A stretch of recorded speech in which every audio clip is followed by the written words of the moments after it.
Need some help? No, I'm good. Thanks. Need some help? I'm good. Need some help? Can I help you? Stop touching me. Red Neckerson. Hello, Ewans. What's up, everybody? It's Wednesday. That means it's what, Boss Up and List Day and whatnot? Boss Up and List. Boss Up and List, guys. If you don't know what that is, it's our all-day virtual listing party we do in the Boss Facebook group. So if you're not a member of the Boss Facebook group, hello, the link is down below in the description of this video. Come join the group. We do listing challenges every day, but we do our big all-day virtual listing party on Wednesdays, and this is like our little break from you know, listing and whatnot. 26. That means we've been doing this for 6 months. I know, it's exactly 6 months now because we haven't. I don't think we've missed. Well, we might be off a little bit because we didn't do a Boss Up and List show while we were in Michigan, wherever we were. That was it. So we missed. But one show that was just the months. show. Like we've been doing. So we've been doing. I think the listing day is 27 weeks. So slightly over 6 months. Yeah, the first one we did was a live virtual listing party where we wore our onesies. And it was hot. Yes, indeed. So Lorna, she always like comes in and says, she always says, hello, beautiful people. And whenever I see that, I imagine Marilyn Manson. Yeah, I imagine her sitting behind her computer going, you know, it's like this. So she's like angrily saying it. I can hear it in my head. And I feel like probably that's not the case. Probably not. I'm gonna guess. I'm pretty sure Lorna is not a Manson fan. Yeah. Well, who knows? You never know. It's true. You never know. But anyway, guys. We got lots of people in here today. Guys, thrifting nomads are in the house. They're so cute. They're like the cutest couple. Well, they're pretty cute, but I also have to say the Exclusive Elegance Heather and her husband, they're pretty adorable too. Yep. So they're all like hardcore resellers. Like I know, I like the coupley thing. I think it's fun. Yeah, I think it's all right. It's pretty cool. Yes, I'm wearing a hoodie because it's down to like low 80s. It's today. Like in the 80s, man. It's like pretty chilly. It's officially Q4. So hopefully at least some of you guys have been seeing a little bit of an uptick in your sales. I'm hoping.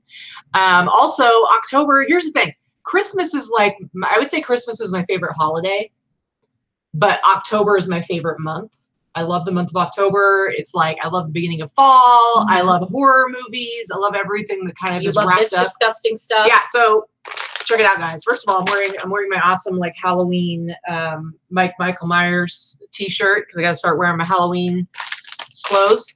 Also, I'm just going to say right now, I know this is like a huge point of contention for a lot of people. There's a lot of debate about whether or not candy corn is delicious or disgusting. I can't sit down and eat a ton of it, but I do have a special place in my heart for the autumn mix. I love the autumn mix because that's where you get best way to eat candy corn. Open it and throw it in the trash. It's like saying the best way to listen to Nirvana. Turn it off. You guys, this one over here is still stuck in the hairband days. She doesn't realize they only lasted for a few years for a reason. It's all right. Anyway, I love the little pumpkins.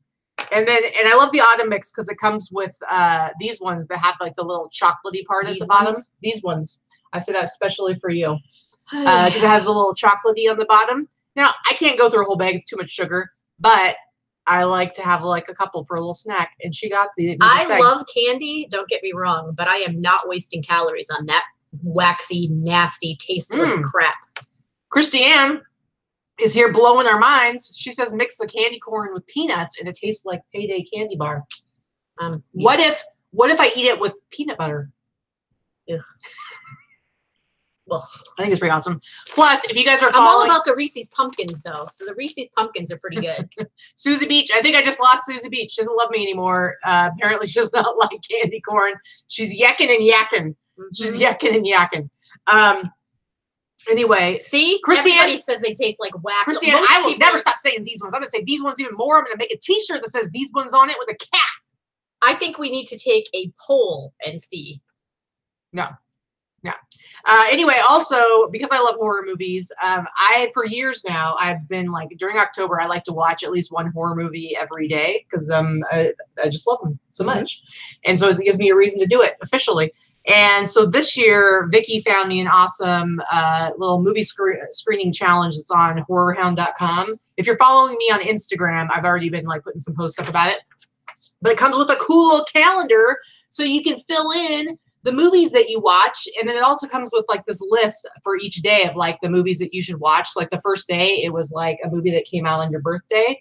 So I was born in 1979. We watched When a Stranger Calls. You have that written down there. The second day was like supposed to be an Abbott. Which, by the way, When a Stranger Calls is actually a pretty good one for like the first 30 minutes of the movie. I like the whole thing. It's like, I think they blow their wad in the first 30 minutes. The Yeah. whole point of, the calls coming from inside the house when she's babysitting. If you haven't seen it, sorry. Spoiler alert, 40 years later. But I like the whole thing. I think she's not as into, I think she has like, here's the thing. Acting is different over time. I mean, yes, if you watch older movies, the acting's going to be a little bit hard to go along with.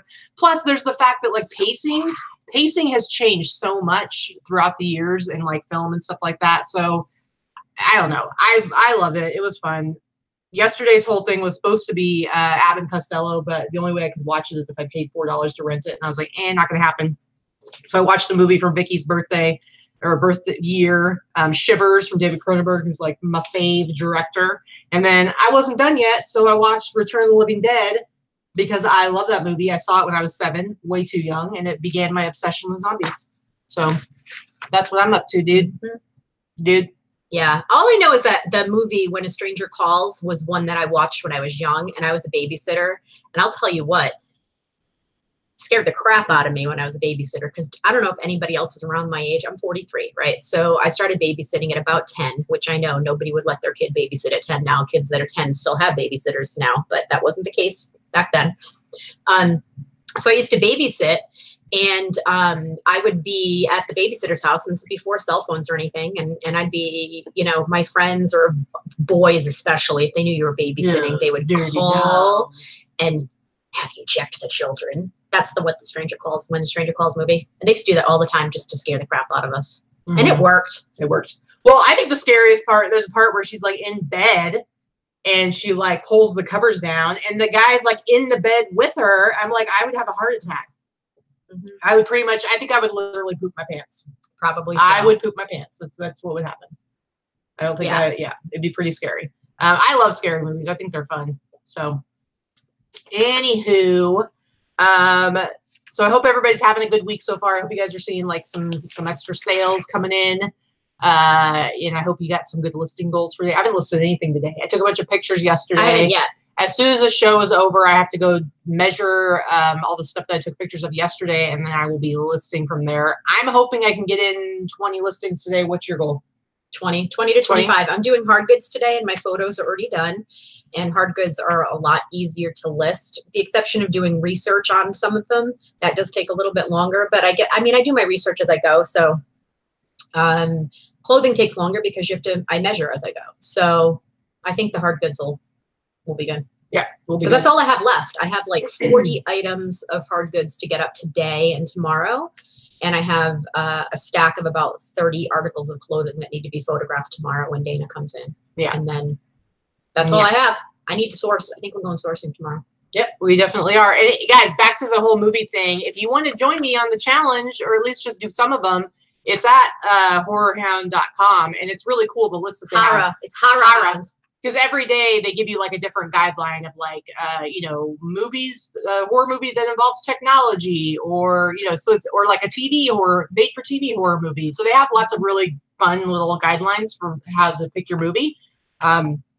So I think it's fun. You can join me on Instagram and do that along with me for funsies. But anyway, on today's show, we thought, since this, this whole day is all about listing and stuff, we thought we would talk about, our processes.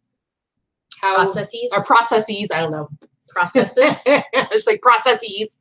Or we could be like Ryan from Rally Roots and say process. What's your process? Yeah. I thought maybe he was Canadian, but I think it turns out like his dad's from South Africa or something. I didn't know that they said process, but I swear he sounds like he's Canadian. But I think it's pretty adorable when he says process. Yeah, it is cute. So anyway, we've talked at different times about like the way that we do things and what our process is, and obviously we have completely separate stores, so we don't do things the same way. We do some things similarly, mm-hmm. but for the most part, yeah, we do things very differently. Yeah, for sure. So we're going to kind of go through kind of from sourcing all the way up to shipping out, kind of some ways that we do it in our separate processes that we do, but also kind of ways to speed up your process. Because I think everybody's going to do things a little bit differently, but you always want to be learning new ways to do things, finding ways to be more efficient, be more effective, and shorten your time. Shorten your time. Stuff. Yeah. Don't, shorten the amount of times that you touch an item from purchase to sale. Yeah, absolutely. So there's lots of ways that you could be wasting a lot of time, and you might want to like tighten things up and kind of streamline things. And we may not have, the best way to do things, either one of us. Oh, no. So one of the things I'm going to be talking about is literally something that like I just adopted like a few weeks ago. Mm-hmm. So it's like, and it's cut down a lot on my time. Somebody said, Reg, Sandy said, my sister talked me into seeing The Exorcist when it came out. She said, to this day, I can't even watch it on TV. Here's the thing about The Exorcist. I was just talking about like acting and all this stuff. I will say The Exorcist, have you ever watched a movie that you watched when you were young and you're like, man, why did I think that was good? Or why did I think that was scary? Or why did I think it was funny? Sure. Or whatever. Like I think Never Ending Story, sorry guys, does not hold up when you watch it as an adult. But The Exorcist, I went and saw it probably like 5 years ago in a theater in Portland. It was so good. Like it was just as scary. Yeah, it held up. And just as freaky. It's like, it's such a good movie. And it's really, really scary though. Oh, I love Jaws. Real Stitch. Frenchie, I love me some Jaws. She doesn't like Jaws. That's okay. I mean, I don't have a huge affinity for, I don't know, schlocky movies, and I think Jaws is one of them. Jaws is not, there's nothing schlocky about Jaws. You are crazy. Like, I love me some schlock, guys. Overly commercialized. You are cuckoo. It is the very first, it is like known as the first summer blockbuster that like kind of created the whole concept of a summer blockbuster. I understand. It doesn't mean overly commercial. I don't even know what that means. I don't even know what that means. Anyway, so let's just get into this, guys. Let's get into it. Let's start with the whole sourcing thing. You were talking about like cutting down your time. I do think, I've said this before, I think one of the problems, issues, or whatever that resellers run into is that they don't value their time. And I think that it's easy when you work for yourself and it's like, you think to yourself, well, I've got 24/7 to get things done. And so you will use too much time on certain tasks and you'll waste a lot of time on other things. And you don't really, I guess, add it up into your kind of dollar per hour. Right. And so it's like, so my whole thing is like, listen, let's just say we're all making minimum wage, as it's like a lot of places minimum wage right now is $15 an hour. If you think about what you're devoting your time to and put that dollar amount onto it, hopefully it helps you make better decisions. So let's talk about sourcing. Like, do you just go sourcing every day? No. How do you kind of figure out like how you're like when you're going to source? Or it usually depends on how much stuff I have left to list, because as we've talked about several times, I really don't have a death pile. I don't like to have one. I don't source just for the sake of sourcing. When we have people here visiting, namely Lorna is one of them, when she comes and visits, we do tend to source more during the week when she's here than normal. Yeah. Because she's also sourcing and she doesn't have a lot of options where she lives. So we want to make sure that she takes full advantage of the vast amount of stuff we have here. But for the most part, I source once a week, sometimes twice a week, if I don't find enough on my one time out. So usually I'll either go with you on Thursdays. We do garage sales on Fridays most of the time. I actually would like to go this week. We haven't been in a few weeks. And maybe if it's one or the other. Like if I go Thursday, I don't generally go on Friday for garage sales. And if I don't go Thursday, maybe I'll go Saturday or Sunday by myself if I don't go with you. When I go by myself, I hit usually one Savers only because I will spend 2.5 hours in the store. If I go with you, we do all 6. Yeah. Well, and I need to do that. And so for me, it makes more sense to kind of put that all onto one day of the week where I'm going to do it all day. because then it's like I'm kind of, to me, that's more efficient because I'm wanting to hit all the stores. I do it on Thursdays because I get the 25% off. And, you know, like I hear sellers will like post something and be like, hey, I see this jacket on Facebook Marketplace. They're only selling it for $5. Do you think I should go get it? And I'm like, well, you got to think about it. It's like, are you going to get in your car, drive across town, pay your $5 for a jacket that you're going to sell for $40? And it's like, yes, that's it. $5 for something that you're going to sell for $40, like at first glance sounds like a really good ROI. But if the whole process, let's say it takes an hour out of your time, and you were saying that your time is worth at a very low guesstimate $15, that's $20 in resources you basically put into this jacket already. And then you got to add fees onto that, shipping, fees, whatever, shipping, all that, and then all your other time. So then maybe you net $10 and you just spent an hour plus photography, shipping. Yeah. So really, in my mind, you're not coming out on top of that at all. Whereas if you go to the swap meet or you go to a thrift store and you're spending 2.5 hours there, but you come out and you come out with like 30, enough stuff for a week, 30 items or something like that, then you're basically, to me, that process of sourcing is much better. You got to think about that. Like, or let's say you go somewhere, like yesterday, I had to go grocery shopping. We've kind of established that I enjoy the grocery shopping. So you're just like sending me off to do it. See ya. So doesn't bother me at all. So I went to go grocery shopping. For the first time in my life since I was 16 years old, because I've lived on my own since I was 16. For the first time in my life, I am not doing all the grocery shopping. I think that's freaking fantastic.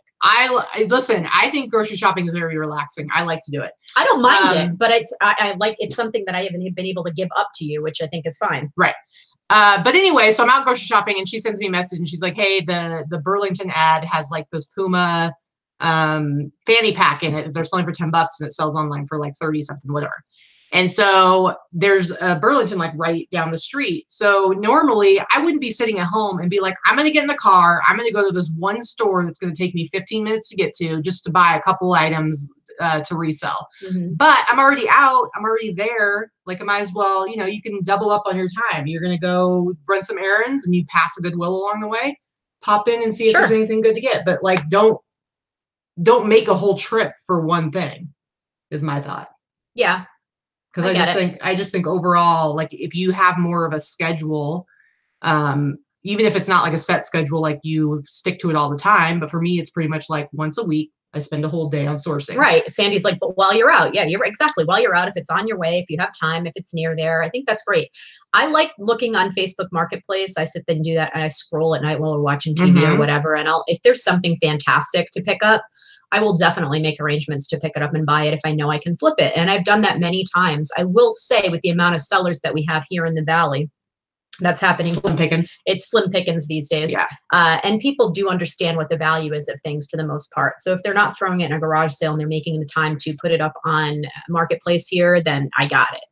But so anyway, you know, I think driving across town to pick up one thing is probably not the most effective use of your time. If you're going to make arrangements to pick up an estate, well, then of course that makes sense. Right. It has to do with like, you have to think about like what that time costs you, because like how many things can you list in that hour that you spent doing that? And also it's like the idea of like having parameters set up. So not only do you have like at least a loose schedule where it's like, you know, I hear people saying like, oh, I was going to be listing, but then I decided to go do this, to go sourcing instead. You know, you want to have some limits for yourself where you are kind of balancing that. I would love to source every day. Yeah. Shopping is the most fun. I think everybody thinks that, you know, shopping is the most fun part. I would love to do it every day. I think we're really lucky in that even though we have separate stores, we both have very similar, I guess, reactions to having unlisted inventory. Like it gives me anxiety. I know it gives you anxiety. And so for me, it's going sourcing isn't as fun if I have a bunch of stuff at home that still hasn't been listed, because it's like, I need to get that stuff listed. So, you know, this, for me, it's easier to say this, but it's still something that I think other people should try to do. But it's like, you know, having this kind of rule or parameter in your head that like, okay, I need to at least get the majority of the last stuff that I got listed before I get to go out and get more stuff. Right. And not just be like every day, because you can easily, like, if all you're doing is falling into that trap of like going out sourcing, for one thing, you're wasting a lot of travel time and a lot of time in it, but you're also not getting a good balance with the other stuff that you're supposed to be doing. Agreed. Heather said she likes my cup. See, this cup is from my friend Robin. It's like this really sparkly big cup. It's not a Yeti cup, but it's kind of like one that keeps everything cold. Isn't that cute? It's very cute. It's very cute. Okay, so that's sort of like our sourcing process. Watch out, Ryan. Let's talk about how we both do things a little bit differently. Let's talk about what we do when we get home.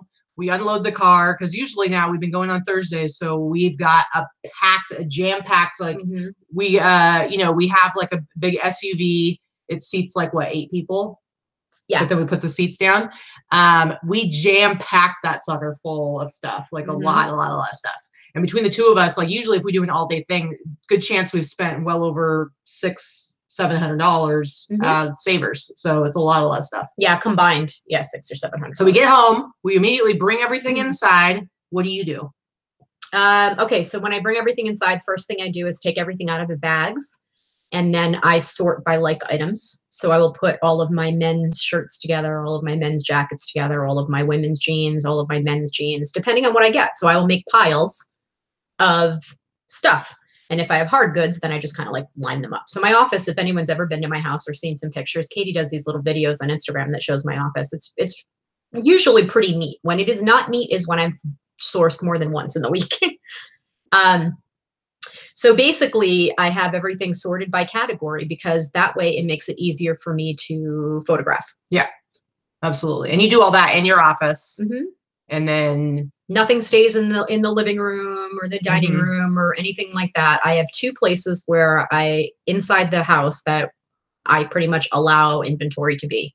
My office and your office. Yeah.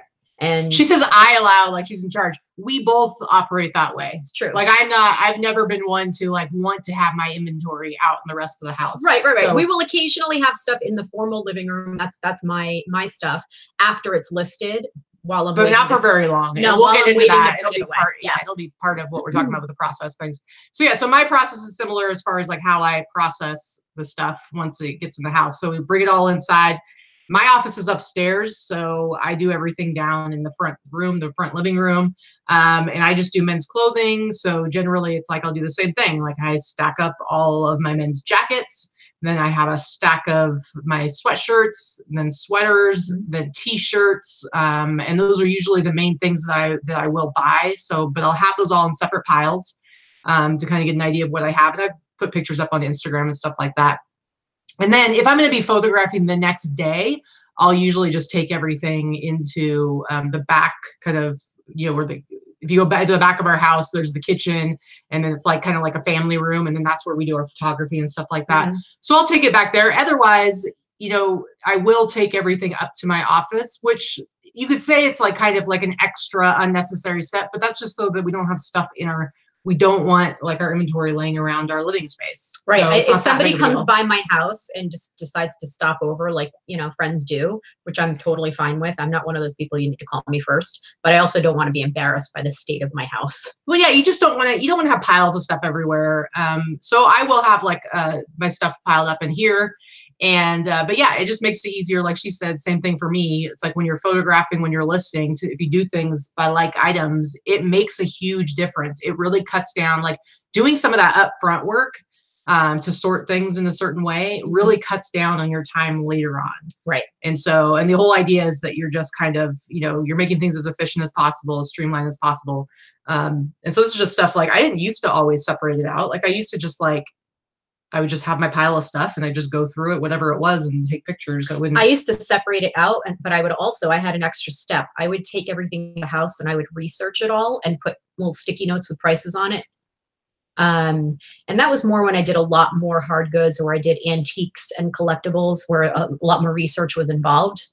That was always the fun part for me, was researching when I'd come home from an auction and I have a ton of antiques.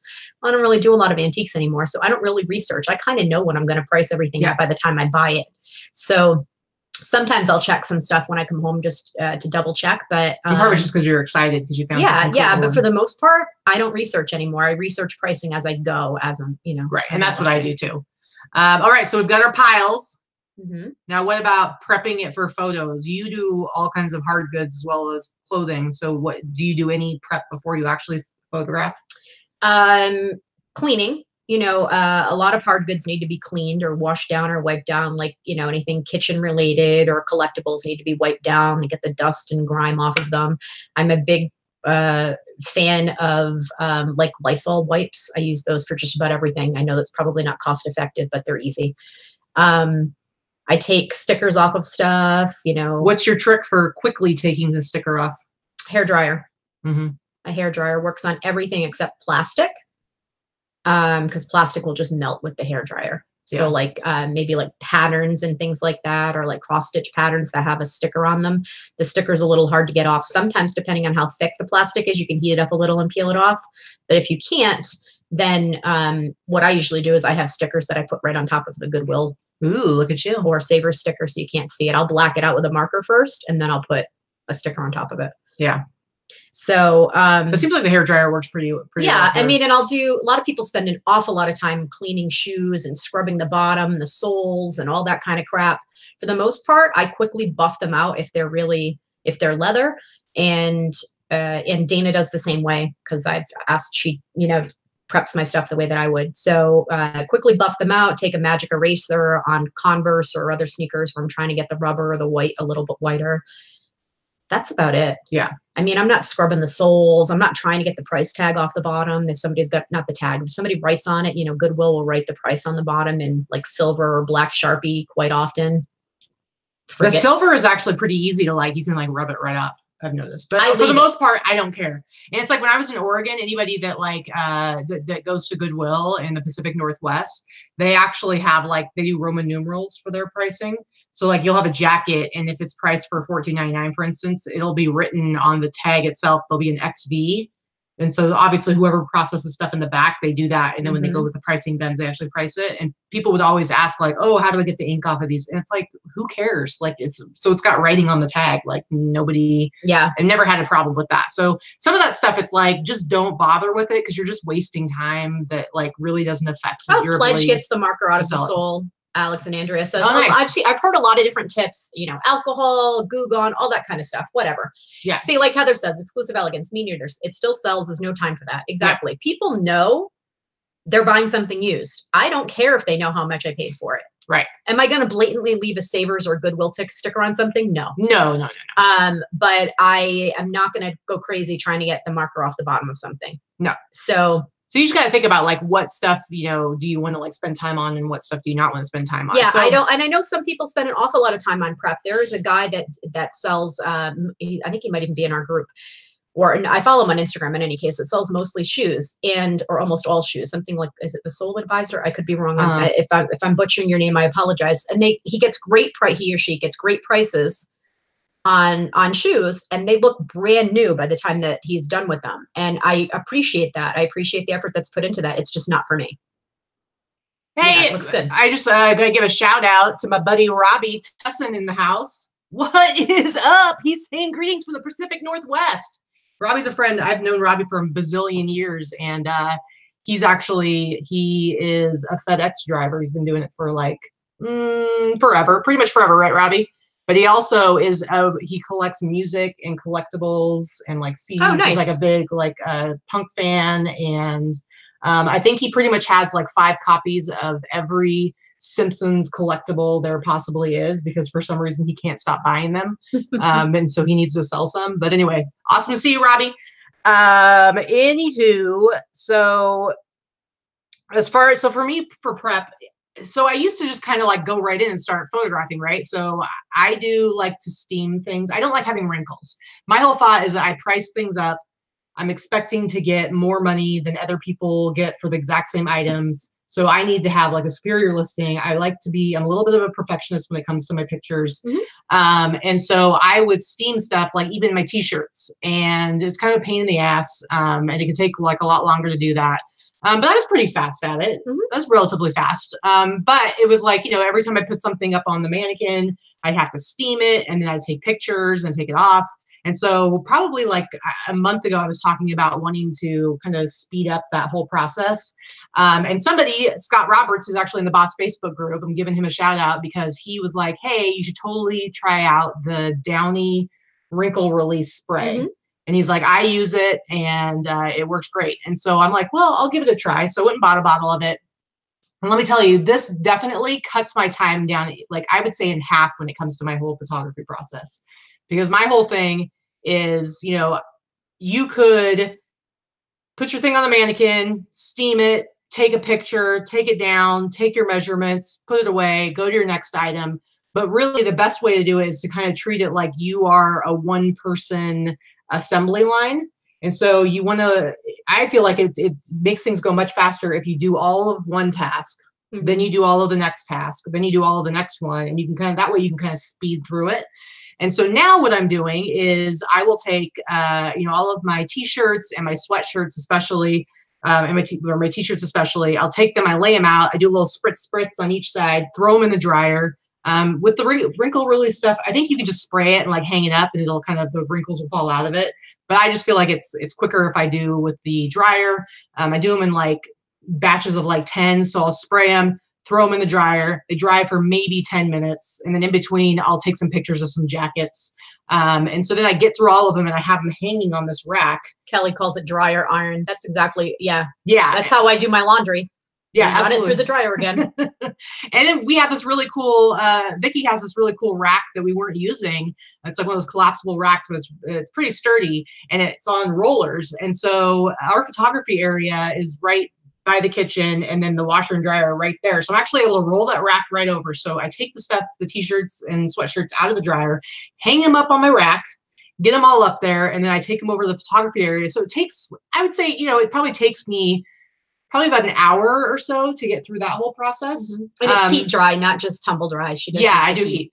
Because t-shirts are almost all 50-50 or 100% cotton. So you want to use the high heat setting on them because that's, yeah, it works really well. But I hang them up right away so that they stay nice and unwrinkled.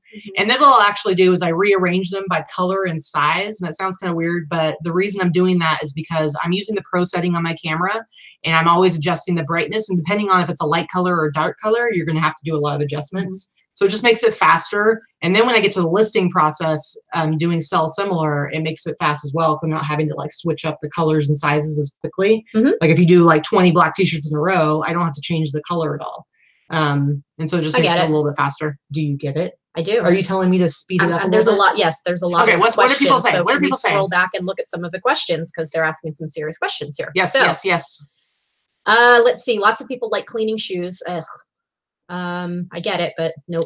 Robbie said he saw my Instagram post and he's tuning in while he's driving the FedEx truck. So. Got it. Dry erase marker is another one. I've heard that takes off the Sharpie marker on the bottom of shoes. Thoughts on selling. Dupage Picker asked, thoughts on selling through Instagram using Spreezy. I've never heard of Spreezy personally. I don't sell on Instagram, so I can't speak to that. I'm sorry. Trisha said she left the price on the button, I think you mean bottom, of a shoe, and buyer offered that price, said they know what I bought it for. What do I say? You don't have to say anything. You don't have to, I mean, you don't have to explain yourself. Just say, nope, you're not selling it for that much. Yeah, this is the price that you're looking for. You're creating a service by going out and finding items for people to buy. Yeah. You don't work for free. Nobody does. If people don't understand that you buy low and sell high, then I don't know how to help them. Yeah, if that's just not your buyer, it's okay. Victoria Smith wants to know if the spray is scented. It is scented. It is lightly scented. And I'm super sensitive to the smell, I have to be honest. When it's being sprayed. I don't like being in the kitchen or anywhere near the kitchen when she's doing it because she's using a lot of it. So it's got kind of it's not as strong as Febreze, but it's like maybe 20% of the strength of Febreze. And then she cuts it with water, so it's not quite scented. But it's probably, once it goes through the dryer and evaporates, I really don't think it has much of a smell. I think it's less scented than anything you pick up at Goodwill or Savers. As you know, Goodwill and Savers both treat their products with some sort of spray, so there's always that Goodwill smell, if you know what I'm talking about. And I think that's rather perfumey. So this is not as bad as that. You know, I've I can cut it, wait, because here's the thing, the Downy bottles, they're literally like about $7, and for the most part, they're the only thing that are in the regular stores. Vikki did find that I think somebody had suggested this, and so I asked Vikki to look when she went to the Dollar Tree yesterday, and they had bottles there, so they were, of course, only $1. Some people are saying just mist with water from a spray bottle or put a damp cloth or a towel in the dryer with the shirts. That does work to a certain degree. That's what I usually do, but honestly, this stuff does work a lot better than that. It does have like stuff in it that's specifically to release, like to loosen up the fabric and release wrinkles. That's why you can use it by just spraying it, hanging it up, and then like within a couple of minutes, it's like magically. It really does work wrinkles. better than just a water bottle, because I know what you're talking about. I do that with my own clothes. That's, you know, when I've got a load that's been in the dryer for 2 days because I've got to pull it out and fold it, you know, I'll take a towel, dampen a towel or cloth and throw it in there. And it does not, this works better than like Christiane says, wrinkle releaser relaxes the fibers. Right. Exactly. That's what it does. Water does not do that. But I found that like I can use like maybe a quarter of the full strength stuff and the rest water, and it works great. And that way it cuts a lot down on any potential smell. I will say, listen, I would love to have it be unscented. Really, I would. But it's like, I can't afford, there's unscented stuff. It's really expensive. I can't afford it. It would be cost prohibitive. And then the other thing is, like, I understand there are people who have like extreme sensitivity to smells. But I mean, if you're buying, the people that are going to be, if you're buying used clothing off of eBay when you have extreme sensitivity to smells, like, I don't know how to help you with that. Like, I'm not going to make it reek. Nere's the thing. It's a used item to begin with. I don't know about you, but when I buy something used, if it's for myself, I'm washing that crap before I put it near my body. So it's not a crazy strong smell. Exclusive elegance, Heather. What? She says, great info. I can't wait to spend my money at estate sales this weekend and build my death pile. You guys are adorable. No death piles. Listen, Heather and her husband are kicking butt. They've hired a lister or two. I don't know exactly how many, but all I know is that she is a full-time nurse practitioner or I don't know if you're full-time. Physician's assistant. Physician's assistant. I'm sorry. They're similar, but a different track of education. Anyway, so she's kicking butt, and their sales are pretty much what Katie and mine are combined. So I think if we were to combine our businesses. Right, which it's her and your husband, so that makes sense. But here's this for you, Heather. Super chat, she's super chatty. You like that? Christy Harris says, my business is thriving because of you two, hooking us up with another super chat. Oh, thank you, Christy. Let's go into a double super chat. She's super chatty. Yeah. Ha, ha, ha, ha, is that like the robot? What is that? I don't know. But a funny thing, I picked up that thing. We were somebody just said thank you for the tip on Jemmy, because they sold the big mouth Billy Bass. Those things always sell. I have a Christmas one in my store priced pretty high because I know it'll sell in a little bit. The big head skeleton that I showed that was by Jemmy, that was in our haul video on Sunday. Funny thing is, what does it sing? Well, it's a different version of Super Freak, but what are the words? Rick James, Super Freak. Right, but it's different lyrics. Like, it doesn't say Super Freak. It's like spooky something. It's something a little bit different. I don't know, but it's pretty funny. Yeah, it's awesome. I didn't even know that is what it sang, which it's the same tune as Super Chat. Yeah, see, Suze Beach says that my hand shopping moves never get old. But anyway, so to wrap up the whole wrinkle release thing, it took me like a little over, I think the whole process took me about 4 hours from beginning to end, like being done with photography and everything.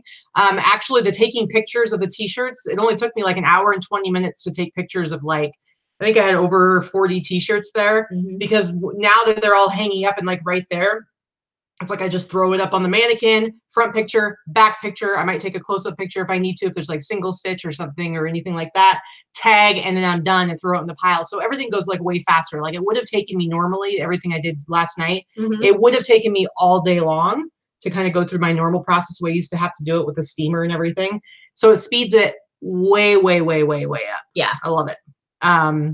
Anyway, so when you take, Katie hangs her clothes or puts them in bins after listing. It's true. Neither one of us put things, pre-bag items for shipping. So you're right. The smell does fade out. And honestly, in all my years selling on eBay and 25,000 transactions, I have never, ever, ever once had a complaint about the smell of an item. Yeah. Never. Yeah. Whether it's been a cigarette smell, because first of all, like I said, I am pretty sensitive to smells, not to an allergy point of view where a lot of people are that hypersensitive, but if something smells like cigarettes or smoke or has a funky smell to it, I'm definitely washing it. For the most part, I don't wash my items, but I will wash it if it's stinky. Yeah, I use everything as unscented because I have sensitive skin, so I only use the, you know, free and clear type of which I would love to, anyway. but when you're using that wrinkle release spray, you go through it pretty quickly.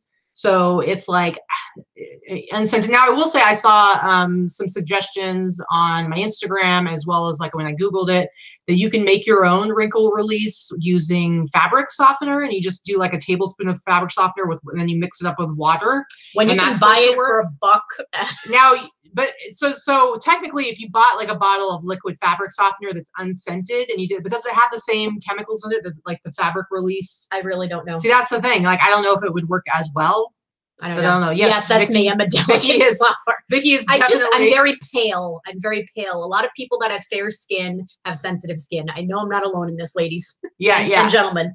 So, so for me in my process, so I take all of my pictures and then I have my stack of stuff, and then I go to my measurements and I have like my notebook where I write down, I just do like a shorthand, like whatever I need to do to have like, to know which item it is.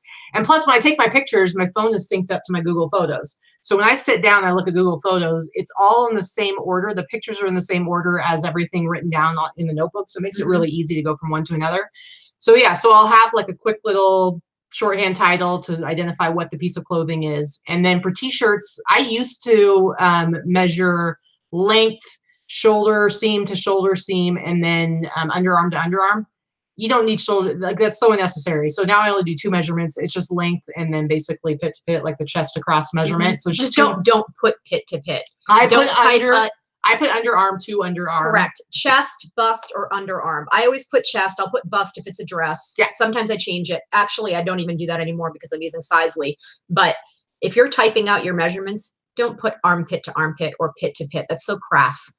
It just looks gross. It's so crass. It is. I'm sorry. It looks gross. It's so crass. That's what my dad would say. Oh, you're so crass. Underarm to underarm, right?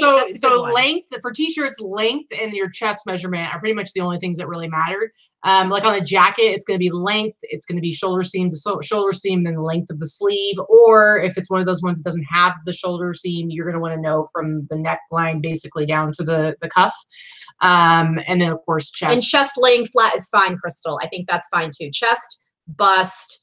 Yeah. Bust measurement, chest measurement. I don't care. Underarm to underarm. Exactly. I don't want people thinking of an armpit when deciding to purchase my item. Yeah. Exactly. It's just gross. See so many people say pit to pit. I agree. That's why I do not say, but I've said it out loud. I'm sorry I got you into such an emotional state. If you're using pit to pit, please change it. No, I don't say that. And generally, and for the most part, I don't have to say it at all because I use Sizely and you can just look at the picture and it doesn't say any of that. It just shows exactly what it is. But anyway, so I take all my measurements, I write it down on my little thing, and I also put a little note of the size, the country it was made in, and the content. I don't sit there and go like 25% cotton, 50% poly. Like I just do, if it has cotton in it, it's automatically just cotton blends because I just go by the options they have in the thing. Smelly reach into smelly reach. Sorry, that cracked me up. Yeah, so Allison, Vikki's finishing school. And nobody's going to accuse me of being running a finishing school, I'll tell you that. But and then when I'm done with my measurements, and I also get the weight because then I have the weights for everything, so that helps with all my shipping stuff. So that's what I have in my little notebook, and then I put all my stuff away. It all gets put away. Put away before she even lists it. I haven't even listed it. It's all put away. And then all I have is my notebook, and then I can list it from anywhere. So what do you do after you take your photos? What's your process? So either I take photos or Dana takes the photos. So when I take the photos, if I'm doing clothing, I've started doing what Katie does and measuring it and writing it down and then putting it away so I don't have to touch the item again. But when Dana does the photos, I'm not having her measure them too. So when she does the photos, it actually, stuff just goes back into my office once it's been photographed. I'm sure that there's a way to eliminate that step, but it works for both of us. So everything goes back into my office and then I list, according to the photos. I will measure an item as it's in my lap while I'm doing the listing. So I have my size thing open. It doesn't take me any longer, but I just, cause I have everything in front of me. So I have the title, I have the content, I have the, you know, all the stuff that I need right in front of me, and I don't bother to write it down. So, I think your notebook method is fantastic. I've used it a few times and it definitely works. If I wasn't. And Allison, yes, my notebook is red. And I write it down, and I have the little scribblies just like you do when I get done with Yeah, them. if I wasn't using it myself, then if I was doing everything myself every time, I would probably stick with the notebook method. But because I do have Dana do photos once a week, that's usually it kind of throws things off a little bit. So yeah, I mean, then I'll just take the pile based on the photos, and I sit and I list. I put the pile next to my desk or on my desk, and I list from there. It doesn't really take any longer. It's the same stuff. And so when you finish listing an item, what do you do? It gets put away. But you have a process for right. that. What I do is I take everything that I've listed, and I took a picture actually on Instagram yesterday, and it goes into my living room. It's basically the formal living room. I kind of lay everything out in the living room, again, by category. So that I can put it away by category. So it'll be like, I'll have the t-shirts in one pile, I'll have the jeans in one pile. And then usually it takes me a day or two to put stuff away. Or I go and do it a couple days a week anyway. So when I go to put stuff away, I will take a pile of jeans, or say I'm pulling items to ship and I know I'm going to go into my jeans bin. I will grab that pile of jeans to put away as I'm pulling items. So yeah, that's what I do. I think that works. So basically we're getting everything put away. And I think we're both really similar in that we get it all done within the week or so. I think the most we have stuff sitting around usually is like a week and a half. Like it'll be pretty much done before then. I agree with Allison. Doing photos first will allow you to find the surprise flaws or stains quickly. That's absolutely true. There are plenty of times that I'll miss something, or Katie will miss something. We've all done it. You buy something in a store, you've got that harsh fluorescent lighting, you take everything over and it's like, oh, okay. Yeah. Absolutely. Was it measuring on hanger or mannequins pretty easy? I've never tried doing that. That's what Gretchen says. Yeah, I measure it as I go. When it's sitting in my lap, I've got my little cloth measuring tape as I'm listing. And I think that, some people may say that takes longer, but I don't think it takes any longer than it does for you to do the measurements and write them down. I mean, I don't know. I don't agree, but that's just because that's my process. Because for me, I feel like, let's say I'm doing a bunch of t-shirts, I'm doing the same thing over and over and over again, getting them out of the way. And for me, like measuring in my lap is really awkward. I'd rather have a big flat surface. And so luckily, the counter in the kitchen is like the perfect height where I can just like measure everything out. And it's just really helpful. Plus, if I ever want to go somewhere else to list, I can. I don't have to. Right. I can't do that. So that's like sometimes I'll be like, I just want to get a couple listings done while we're watching TV, and I can have my little Chromebook on my lap while we're watching TV. And because I have my notebook, I'm good to go. I don't have to be touching the stuff anymore. I get to put it away right away. Yeah. Whereas you have to like take it from the photographing area, take it back to your office, then you list it, then you take it back out, then you put it all away. And to me, that just seems like extra steps. But that's just me. And your way works for you. So, I mean, some people they do drafts while they're in the store buying stuff. And I'm just like, I mean, that just doesn't, wouldn't be able to operate that way. It's like everybody has their own thing. They got to figure out how fast they are. Yeah. Allison has the same tip as Christiane. Tape the measuring tape to your work surface. You don't have to hold it. It goes quickly. You're absolutely right. I probably should do that because I always do it in the same area, but you cannot. Like at the fabric store? Yeah. Well, we're not taping the fake tape measure to the kitchen counter, which is where she does most of her measurements. I remember when I was a kid, I'm sure it's probably the same for you. I don't know if your mom like sewed at all or not, but no. My mother's blind, first of all. Legitimately, she's legally blind. She has a glass eye. Her other eye is poor vision. There's no way my mother needed to be anywhere near a needle or a sewing machine. My mom would sew our clothes when we were kids. And so like, I have a lot of memories of like going to the fabric store when I was a kid and looking through the patterns and stuff like that. And I just remember when you would go to get fabric, it's like the ladies that work there would just be like, zoop, zoop, zoop, because they had the tape measure there to measure the yardage. And then they get I buy fabric all the time. They get their little cutter and they'd be like, zoop. They still do that. They're so fast. I love going to the fabric store. I can't sew to save my life and I can't make a darn thing, but I love fabric store. Yeah.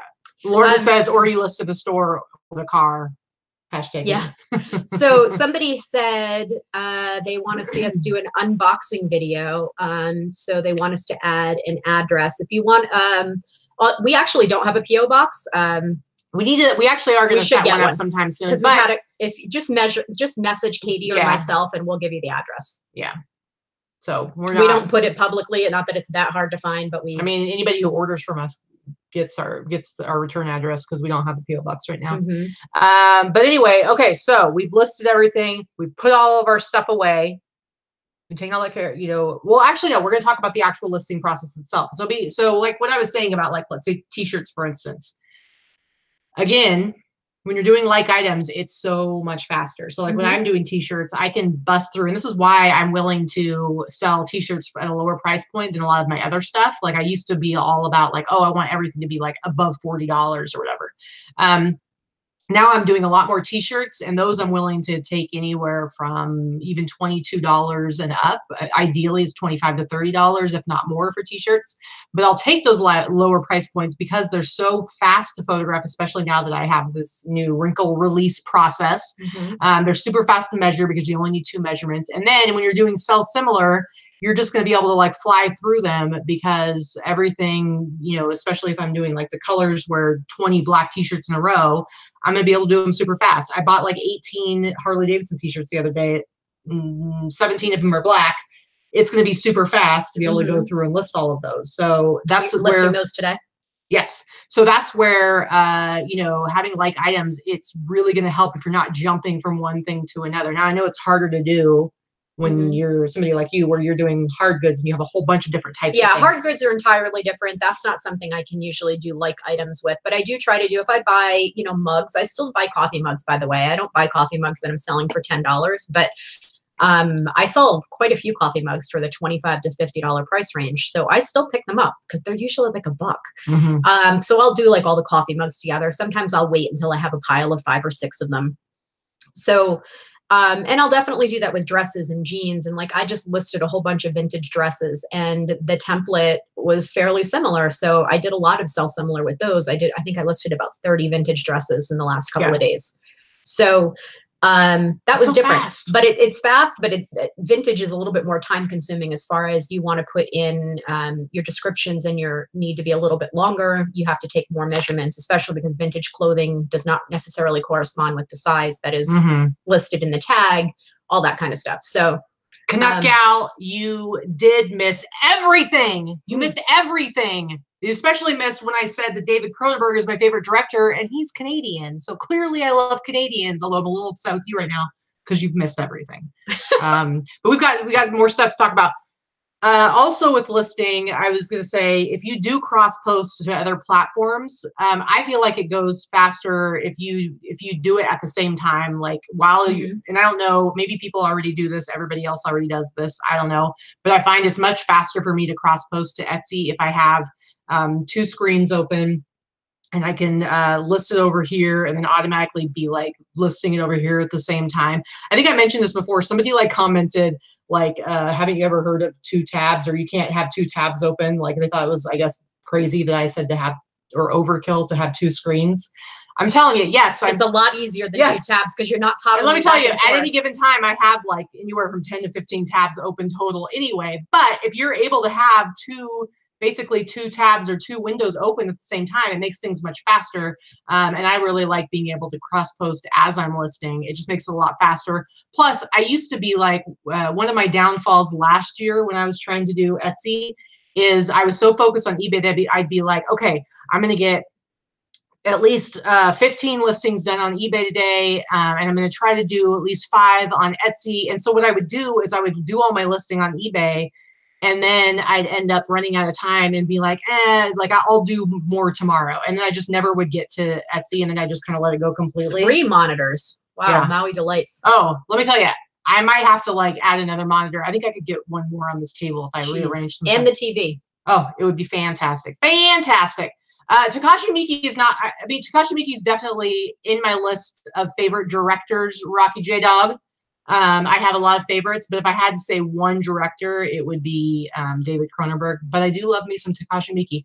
Takashi Miike, for those of you who don't know, is a Japanese director, probably one of the most prolific directors that's out there. The dude's literally made hundreds of movies. Like, so you can guess there's some pretty terrible ones in there, but his good ones are amazing. Have you ever seen the movie Audition, which has one of the— You just said Audition. Oh, see, there you go. Audition, one of the creepiest, scariest scenes in movie history. Is that on our list to watch this month?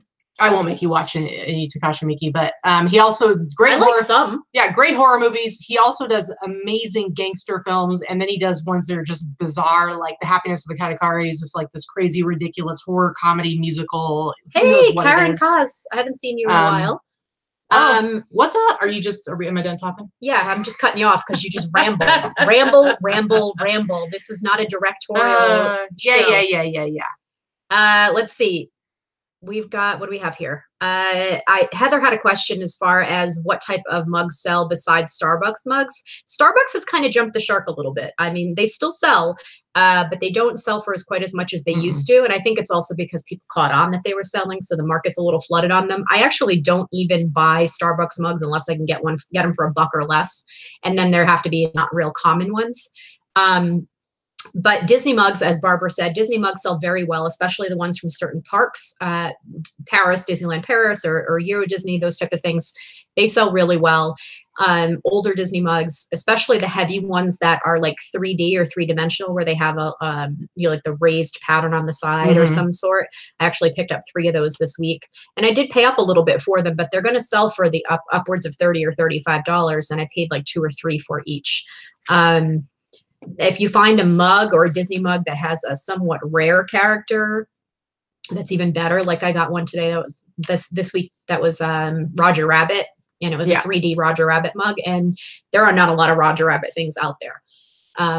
So that kind of stuff is what sells mugs. Yeah, Pete's coffee mugs sell very well as well. Allison said it depends on which ones, but Pete's coffee mugs sell almost as well. Pete's coffee is horrible. It is pretty gross. But it's like they cornered the market on burnt coffee. Yeah, but certain mugs sell well. And I'm not going to say like you're going to make a fortune on mugs, but they're awfully easy to photograph, list, and ship. Yeah. So, and most thrift stores sell them for $1 or $2. It's just one of those things, like Katie says with t-shirts, I pick up mugs and I will sell them. And Enron mugs sell really well. If you find an Enron mug, yes, they do. Interesting. Okay, so then the next thing I want to talk about is shipping. So we ship every single day. We don't ship on Saturdays. I think you used to. I used to ship on Saturdays. We might do some when we get into the holidays more. It just depends. Personally, I enjoy having 2 days off where I don't have to ship. But otherwise, we may have to in the holidays because I think I'm gonna not like shipping 50 items on a Monday. Yeah, for sure. So we ship every day.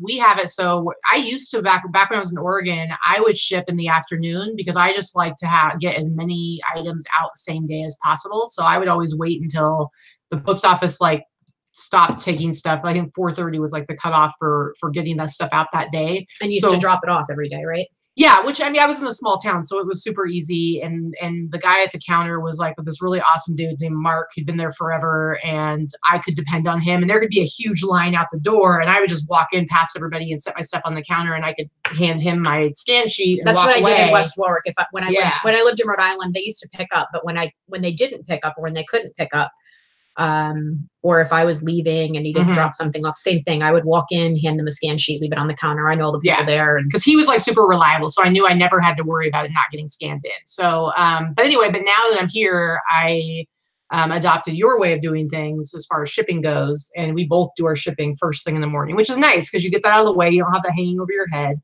It makes it so that like if things do come up during the day where it's like, you get invited to do something or there's a sale you want to go to or whatever, you don't have to worry about your shipping because you've already got it done and taken care of, because we both do next day handling. Yep. So we're both in the guaranteed delivery program, so we do next day handling. I don't do same day, and never say never, but I'm gonna say right now, most likely I will never do same day. I don't want to have to ship more than once a day or rush to the post office to drop something off.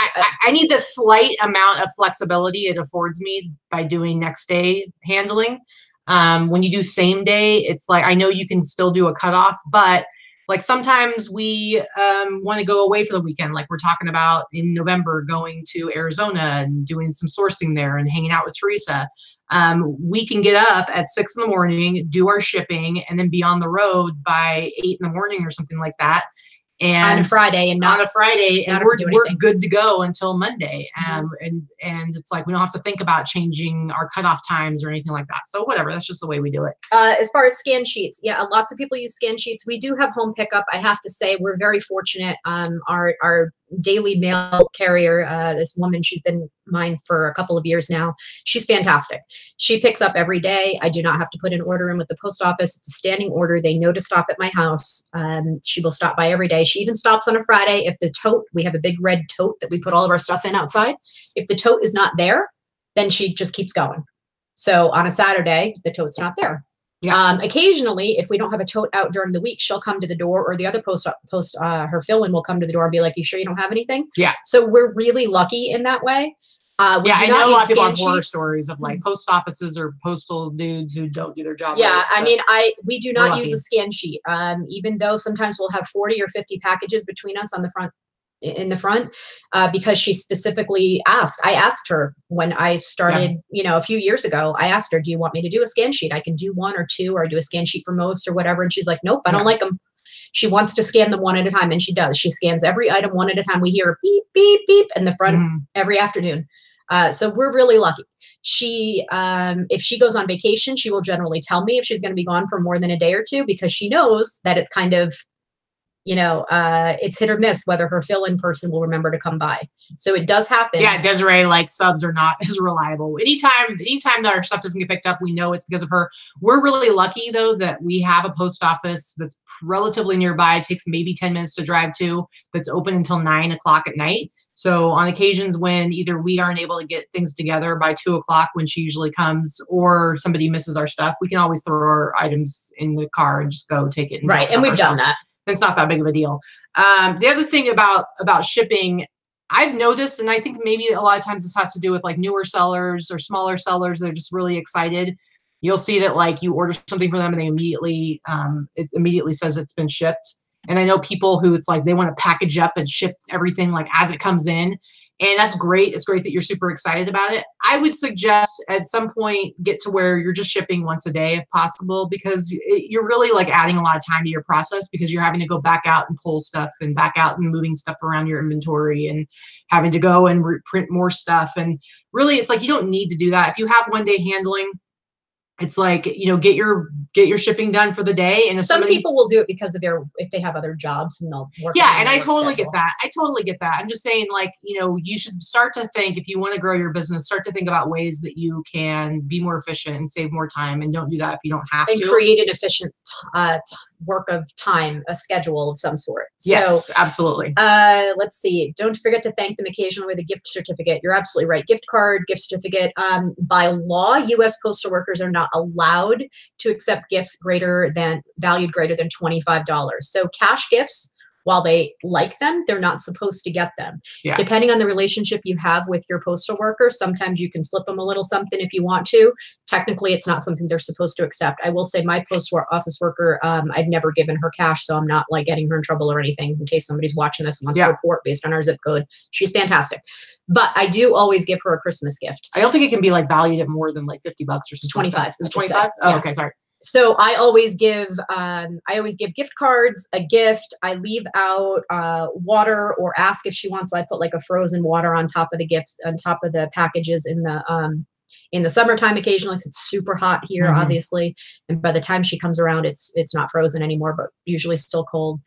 I've asked Gatorade, that type of thing, like Crystal says. Yeah. So we've got lots of stuff. It's really hot. The good thing about living in Las Vegas, or the good thing for the postal workers, is they don't walk. They're not walking their route. Right. So they definitely give their, they've got the trucks or their vans, so they're not doing too badly.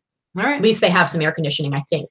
Rocky J Dog just slammed, which Rocky J Dog I haven't heard from in a while, so I'm super stoked to see Rocky J Dog around. Just threw out the $20 super chat. Earlier, somebody was saying they wanted a Halloween themed super chat. Oh. So I'm gonna mix things up a little bit. All right. Back when I was in grade school, we always had, like, in music class, we would have holiday songs that we would sing. The 17 taco packet Taco Bell is on me. We would have like these little song sheets that we would sing from, and so Halloween, we had Halloween song. I don't know any Halloween songs. I said it a couple times around you, and you're like, "What are you singing?" She goes, "What are you singing?" I say it just like that. Yeah, she says it just like that with disgust, you guys. But it's HALLOWEN spelled super chat. No, right? No, that's not it. All right, Rocky J Dog, I'll give you the old school as well. Super chat, Rocky J Dog, super chat, Monster Mash. Oh my God. He did the chat. Anyway, so let's see. So the next thing I wanted to talk about. Oh, so as far as shipping goes, the other thing is at some point, if possible, invest in a thermal printer. Mm-hmm. Huge time saver. Whether it's Dymo, Rollo, Zebra, you can find used Dymo and Zebra printers on eBay for like 40 to 50 bucks. I will tell you. Huge time saver. So Katie didn't have one till she moved here, and I have one. I have a Zebra printer. Because I am cheap. I think you've discovered that I don't like to spend a lot of money on stuff sometimes. And so I'm really cheap. So, but the reality is that, again, time is money. And I will tell you, I didn't pay for mine. Mine was a gift from a friend. But here's the thing. Like when I first started out, first I was just taping my labels on, which as you grow and as you're shipping more stuff out, that really takes up a lot of time. It does eat up a lot of time.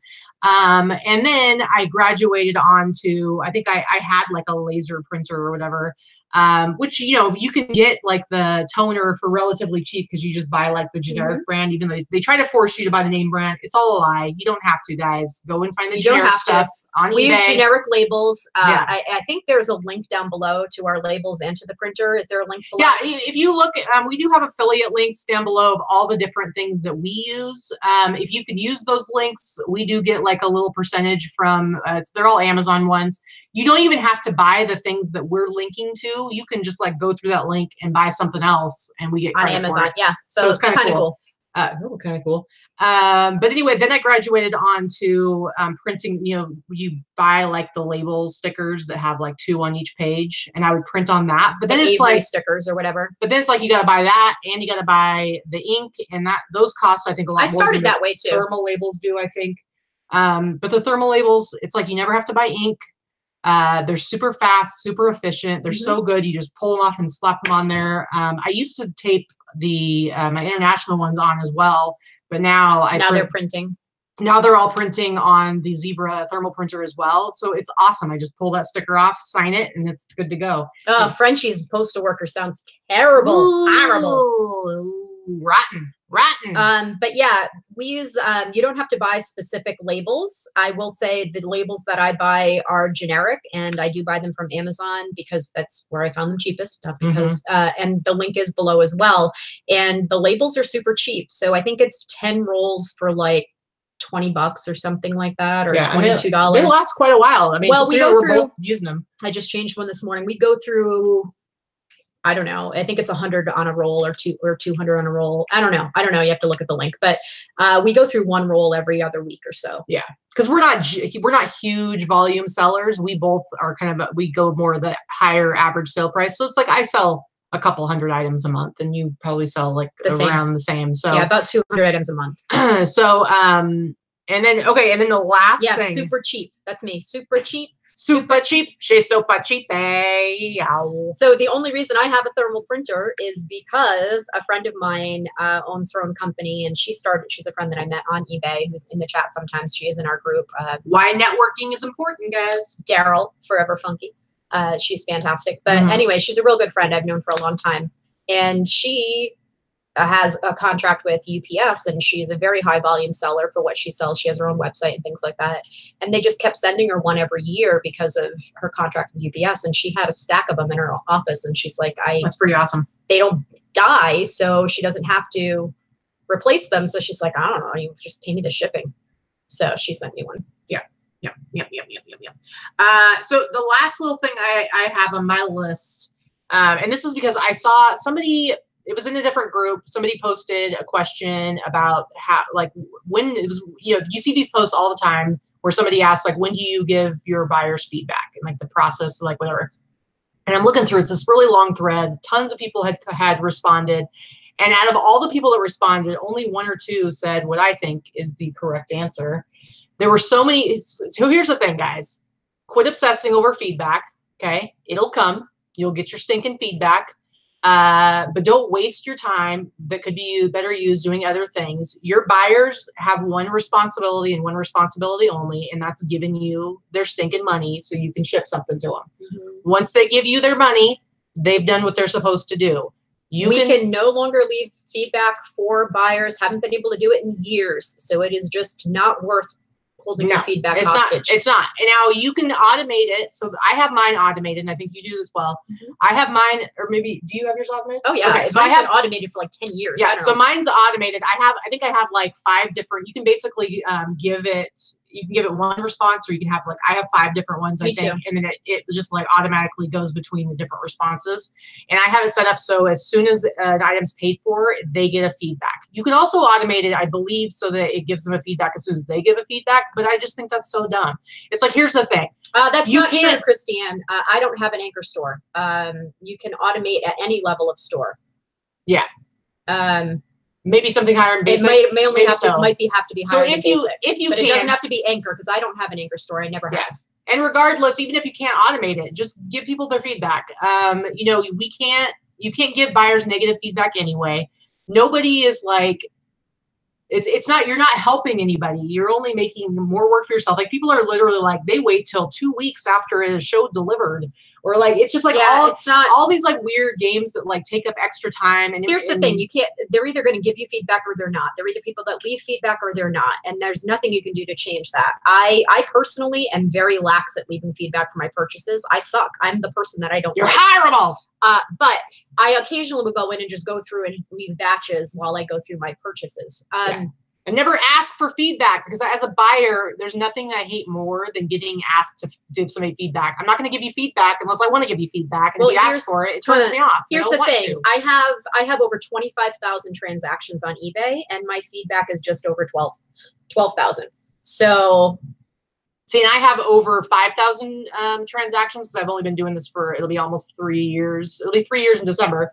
I have over 5,000 transactions, and my feedback is, I don't even know, but it's well over 2,000. So I think I'm at about 50% feedback. Yeah, I'm looking at about 50%, but it's only going down over the years. I will say, I think if I look at my feedback for the past 30 days, I have like 45 feedback, and I've sold over 200 items in the last 30 days. Yeah.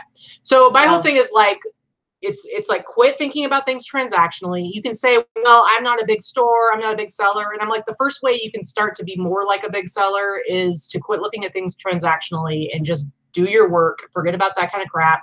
You're just wasting your time. Feedback is feedback. You'll get it when you get it. And if you really want to affect how much feedback you get, worry about the things that people actually care about, which is, in my opinion, it's 2 things. It's only 2 things.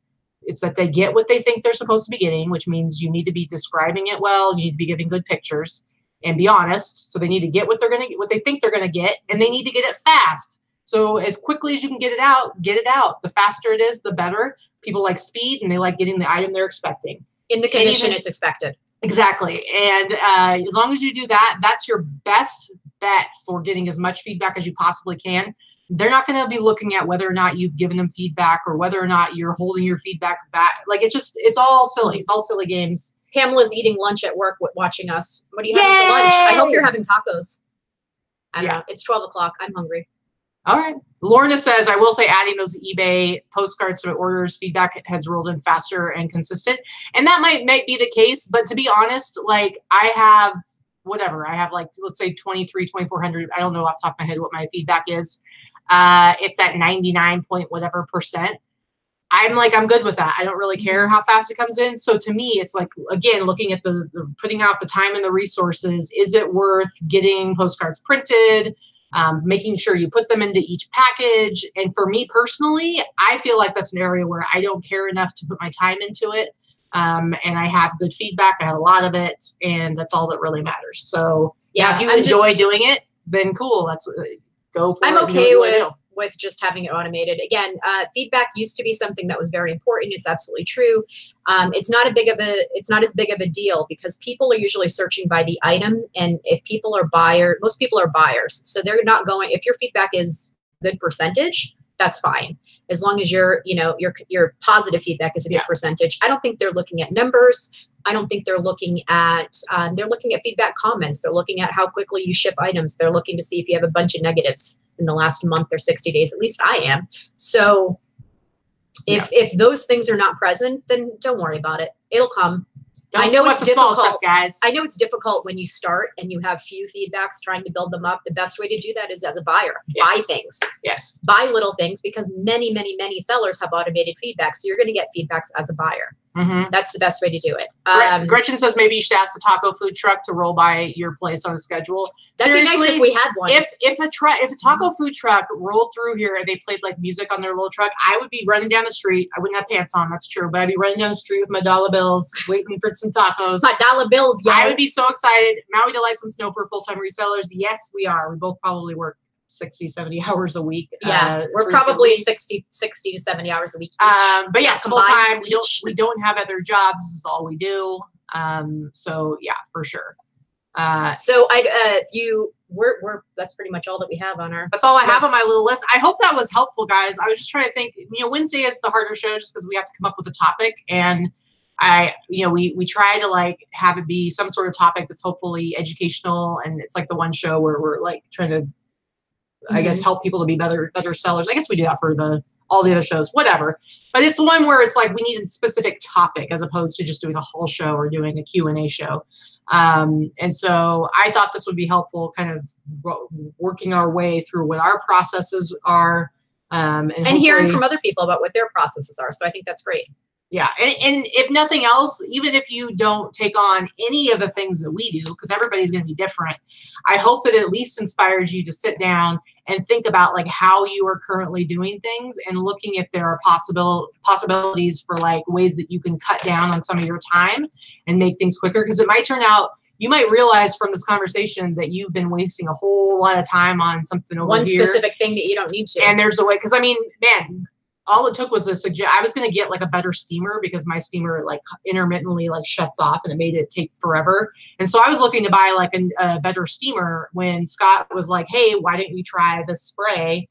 And now it's like, I'm seriously saving probably like a good 4 or 5 hours every week. Like that's a lot. I want to say I was selling for probably 10 years before I heard somebody say to use a hairdryer to get the stickers off of things. Yeah. 10 years of peeling stickers and having sticker residue and fighting and ruining things that are made out of cardboard or paper.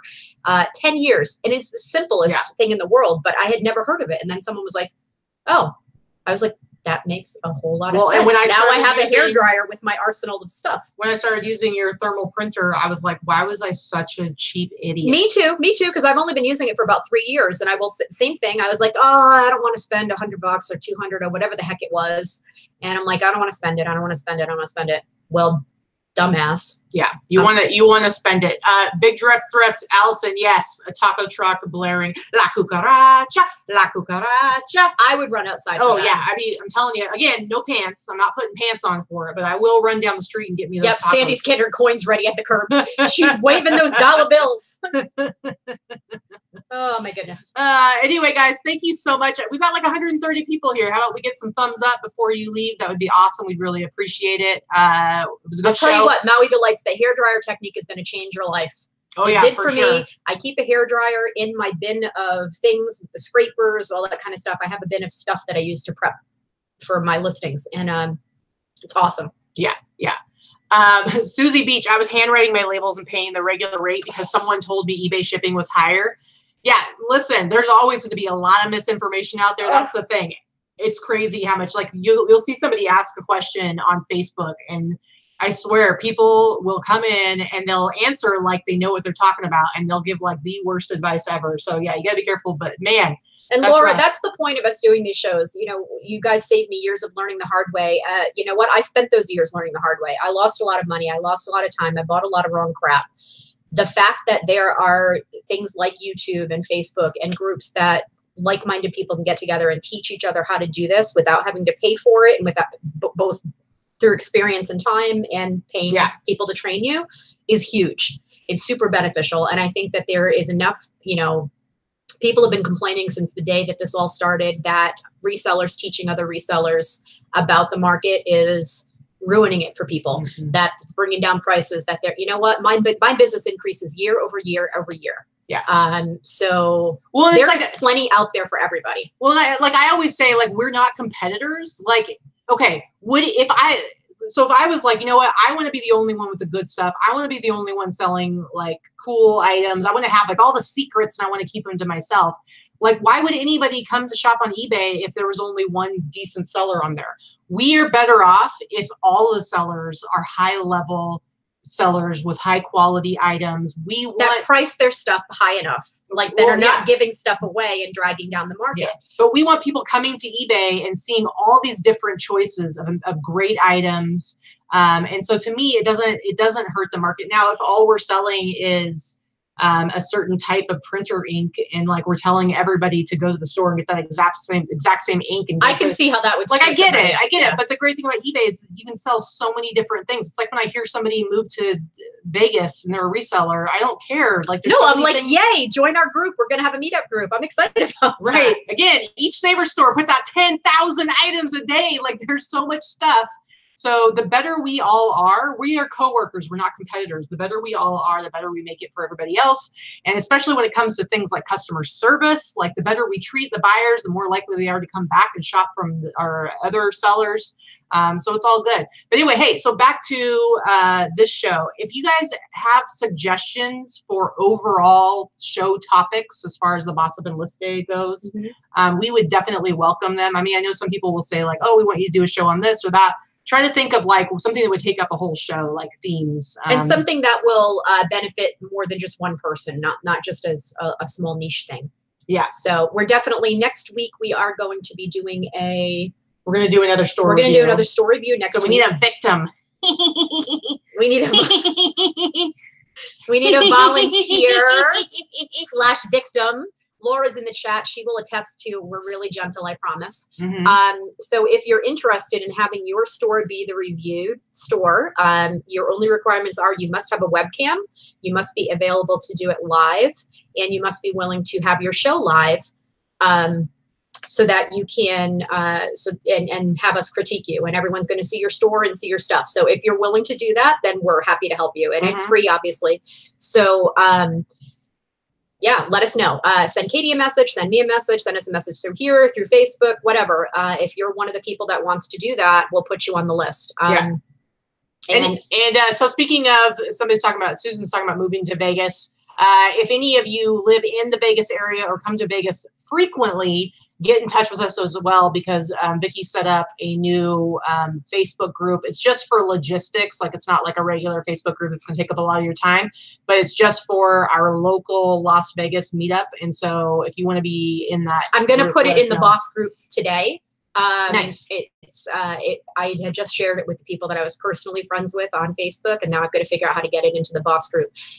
So it's going to be, there you go. So Sandy, where I lived before, my meetup group met at a large thrift shop and talked about reselling. A guy came up and yelled at us for sharing the secrets. I think that's pretty, it happens. It pretty happens. Funny. TJ's life is pie. Life is pie. I agree. $2 super chat. Thank you for everything. Thank you. Crystal is interested in the store review. I will write you down as one of our people. Oh, nice. Also a Las Vegas person. But for TJ's life is pie. Super chat. It's super chat day. Okay. It would be tea. And then, so that's next Wednesday is going to be the store review. The Wednesday after that, the 17th, we're going to have an awesome special guest. I don't know if she's still in the chat. I don't think so. But Teresa Cox is going to be coming on the show again. She's a guest every now and then. T-Money, as Susie Beach has named her, will be on the show on the 17th. We're going to talk about all things eBay and reselling and whatnot. But it should be an awesome show. But we still need suggestions for future shows for Boss Up and List. We would much appreciate it. So thanks, guys, for coming. Yeah, T-Money. Thanks, guys, for coming and hanging out with us. We really appreciate it. We got to get back to listing since we've got to go boss up and list myself. We've set some hefty goals for ourselves, considering we're not getting really started with the listing until afternoon here. But the rest of you guys, get out there, get your listing done. Oh, Susan Sanders is in Summerlin. What? Awesome. All right. Hopefully you're in our group. Hopefully you're in our group, so we can you can join the group. If you are not on Facebook, send a message. But the Facebook group is really going to be the best part. Even if you join Facebook just so that you can see the meetup information, that would be perfect. Allison's sister's in Vegas right now. What? That's she's awesome. near Aliante. Yeah, she's real north. Yeah, Aliante is the end of the earth as far as Vegas goes. Yep. So anyway, guys, thank you again, and we will talk to you later. Get in the boss group and hang out with us for the rest of Boss Up and List Day. And peace out. Boss up. Boss up. Are you trying to steal? Are you stole your line. Are you stealing?